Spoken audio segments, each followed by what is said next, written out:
Hello friends, स्वागत है आपका आज के नए वीडियोस में। आज का टॉपिक है उत्तराखंड में चंद राजवंश।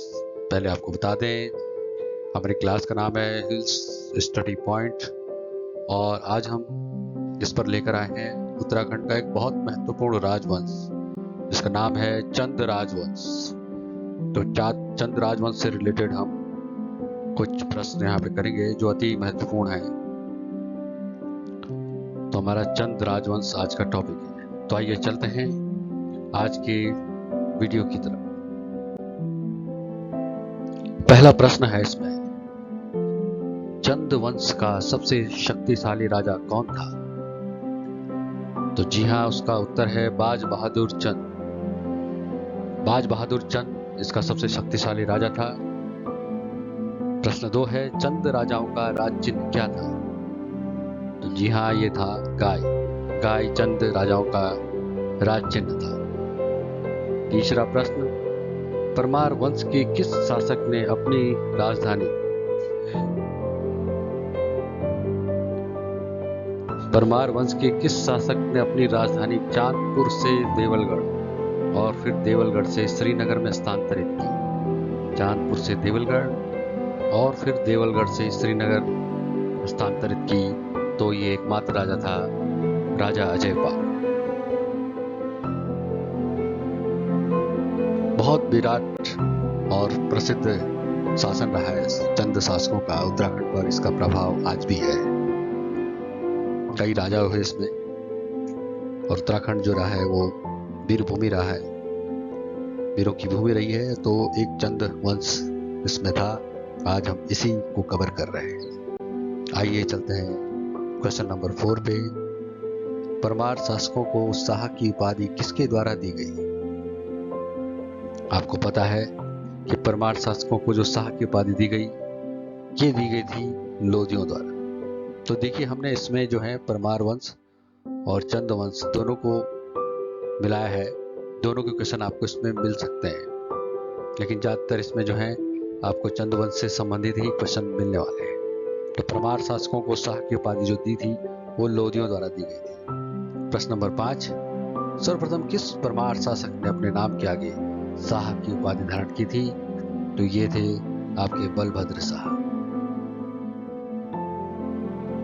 प्रश्न नंबर 6, किस परमार शासकों ने मुगल दारा सिकों के पुत्र सुलेमान सिकों को संरक्षण दिया? तो वो परमार शासक थे पृथ्वीपति शाह। पृथ्वीपति जो शाह थे उदार हृदय के स्वामी थे और उन्होंने मुगल दारा सिकों के पुत्र सुलेमान सिकों को संरक्षण दिया था। अगला प्रश्न है 7वां, गढ़वाल शासक बान शाह और महिपति शाह के समय कौन से हमले हुए थे? गढ़वाल शासक थे बान शाह और महिपति शाह। तो इनके समय प्रसिद्ध हमले हुए थे, वो हमले हुए थे तिब्बती हमले। याद रखना है, मान शाह और महिपति शाह दोनों में मां को याद रखना है। प्रश्न नंबर 8, किस ऐतिहासिक स्थल के शैल चित्र में योग मुद्रा में मानव का चित्रण किया गया है? तो यह वो स्थल जो है वो है फलसीमा, जो कि हमारे अल्मोड़ा जनपद में है। आइए अगली स्लाइड की तरफ मूव करते हैं। प्रश्न नंबर 9 जो है वो है, चंद और मुगलों में संबंध होने की जानकारी हमें किस ग्रंथ से मिलती है? आपको पता है कि पहले के वक्त ना टीवी होता था, ना रेडियो होता था, ना ही न्यूज चैनल होते थे। तो आखिर हमें कैसे पता लगता कि चंद और मुगल के बीच भी परस्पर आपसी संबंध थे?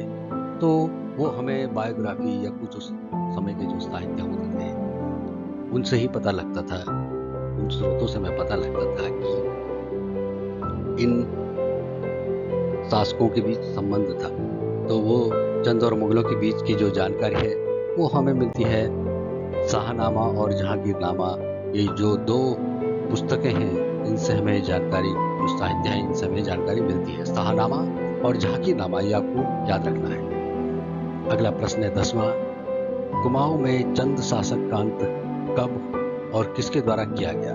आपको पता है कोई भी शासन जब शुरू होता है तो एक दिन उसका अंत भी जरूर होता है और यही विधि का विधान है। तो तो कुमाऊं में भी जब चंद शासन प्रारंभ हुआ, अपनी परिणति पर चढ़ा, चरमोत्कर्ष पर पहुंचा, उसके बाद इसका अंत धीरे धीरे हुआ। तो ये अंत इसका हुआ 1790 ईस्वी में, और ये हुआ था नेपाली गोरखाओं द्वारा।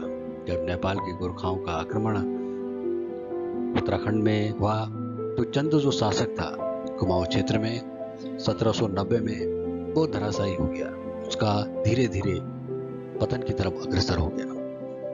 तो याद रखनी है डेट 1790 1790 में नेपाली गोरखाओं द्वारा जो है चंद शासक का अंत हुआ।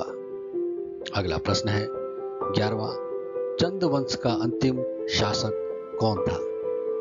ये थे महेंद्र चंद्र। और जो ये प्रश्न है अंतिम शासक चंद वंश का, ये बहुत ही महत्वपूर्ण इंपॉर्टेंट प्रश्न है जो कई बार एग्जाम में रिपीटेडली पूछे जाते हैं, बहुत बारी अगेन एंड अगेन पूछा गया है, तो आपको याद रखना है यह है महेंद्र चंद। आइए मूव करते हैं अगले प्रश्न नंबर 12वें पे।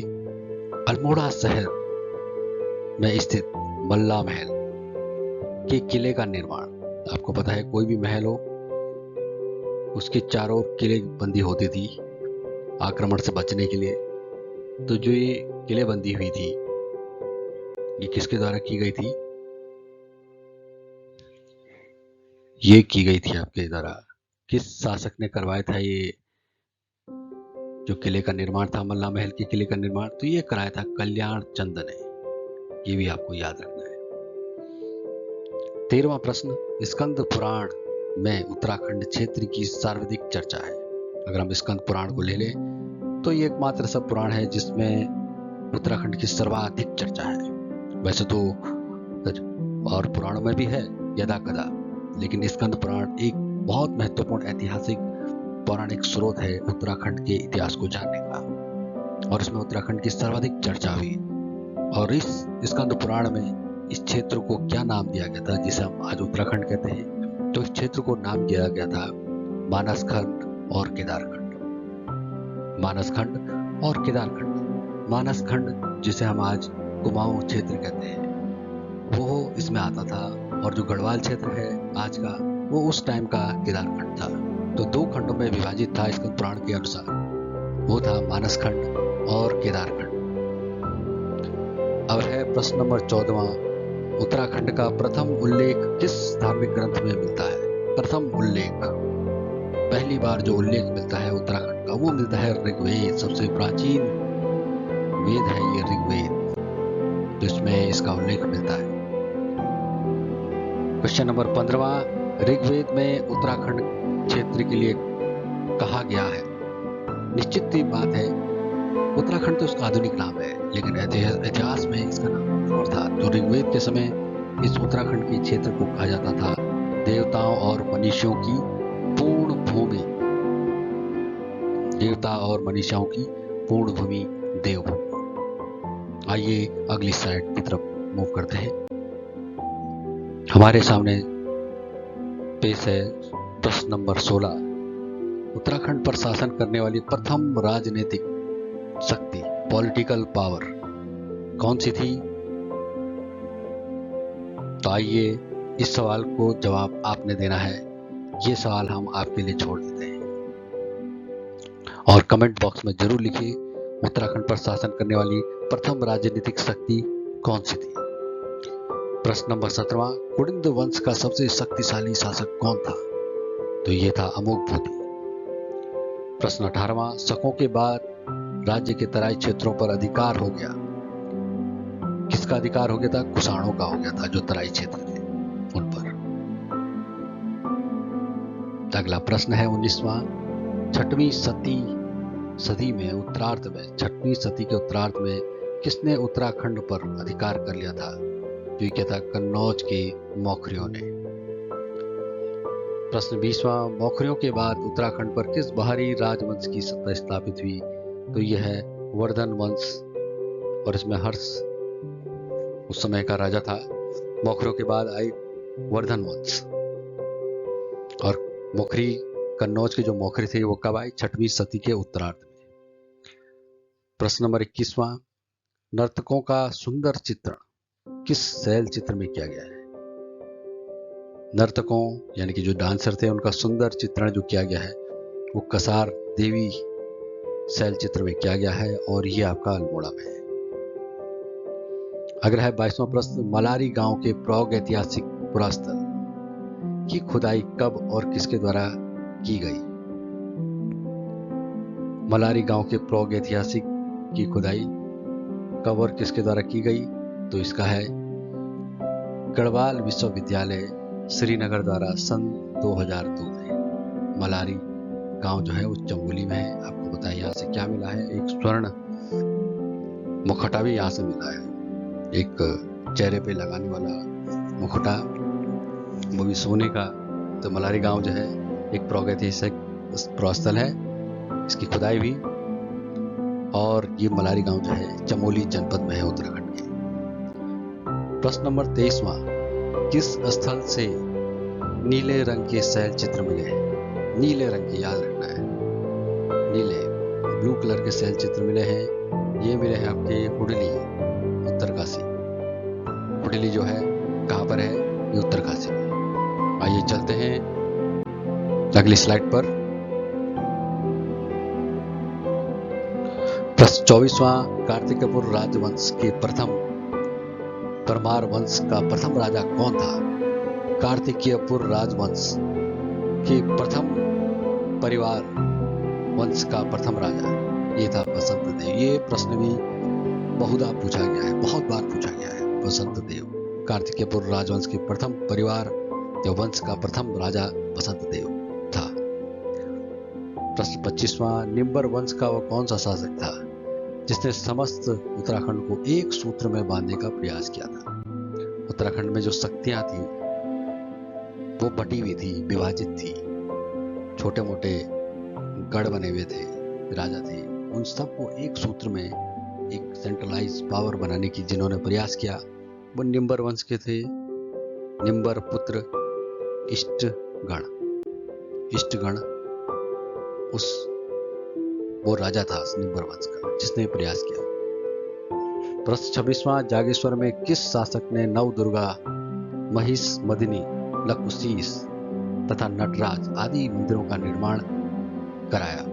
तो ये भी इष्टगण था जो निंबर वंश का था। जागेश्वर अल्मोड़ा में शासक ने नवदुर्गा, महिष मदिनी, लकुशीस और नटराज आदि मंदिरों का निर्माण करवाया था। प्रश्न 27वां, पांडुकेसर ताम्रपत्र में किस शासक को कलि कलंक पंक में मग्न धरती के उभार या उमार के लिए 12 अवतार बताया गया है? कलि कलंक पंक में मग्न धरती के उमार के लिए 12 अवतार बताया गया है। कौन सा शासक था पांडुकेसर ताम्रपत्र में जिसकी चर्चा है? तो वह है इष्टगण पुत्र ललित सूर्यदेव। ललित सूर्यदेव का संबंध जो है कलि कलंक पंक में मग्न धरती के उमार के लिए 12 अवतार से है और पांडुकेसर ताम्रपत्र से इनका रिलेशन पता लगता है। ललित सूर्यदेव। 28वां प्रश्न, बैजनाथ मंदिर को किसने बनाया था? यह बनाया था ललित पुत्र भूदेव ने। बैजनाथ मंदिर को किसने बनाया? भूदेव ने। और ये ललित पुत्र भूदेव ने बनाया था बैजनाथ मंदिर। प्रश्न 29वां है, राज्य में वन नीति के विरोध में व्यापक जन आंदोलन चलाया गया था 1911 से 1917। आपको पता उत्तराखंड जो है एक पहाड़ी प्रदेश है और यहाँ के पहाड़ी जीवन पर वनों का बहुत असर है। यहाँ के वन जो रहे वो यहाँ के आधारभूत लाइफ को के स्रोत रहे। यहाँ की जो दिनचर्या है, जीवन है, वो इन पहाड़ों से, इन वनों से, इन जंगलों से बना हुआ है। और उत्तराखंड का एक पुराना इतिहास रहा है कि यहाँ वन आंदोलन होते रहे। जब जब लोगों के हितों से खिलवाड़ हुआ है तो लोगों ने आंदोलन किए हैं और वन आंदोलन का तो एक पुराना इतिहास उत्तराखंड में है। तो एक व्यापक वन आंदोलन जो चला वो 1911 से 1917 के बीच चला था। अगला है प्रश्न 30वां, किस आंदोलन में भोलू राम और नागेंद्र शहीद हुए थे? भोलू राम और नागेंद्र ये शहीद हुए थे कीर्तिनगर आंदोलन में। प्रश्न 31 है, राज्य की भाषा कुमाऊनी में प्रथम अखबार का प्रकाशन अल्मोड़ा से शुरू हुआ था और यह हुआ था 1871 में। 1871 में जो है 1871 में राज्य की भाषा कुमाऊनी में प्रथम अखबार का प्रकाशन अल्मोड़ा से शुरू हुआ था और यह 1871 में हुआ था। आइए अब चलते हैं आज की अगली स्लाइड।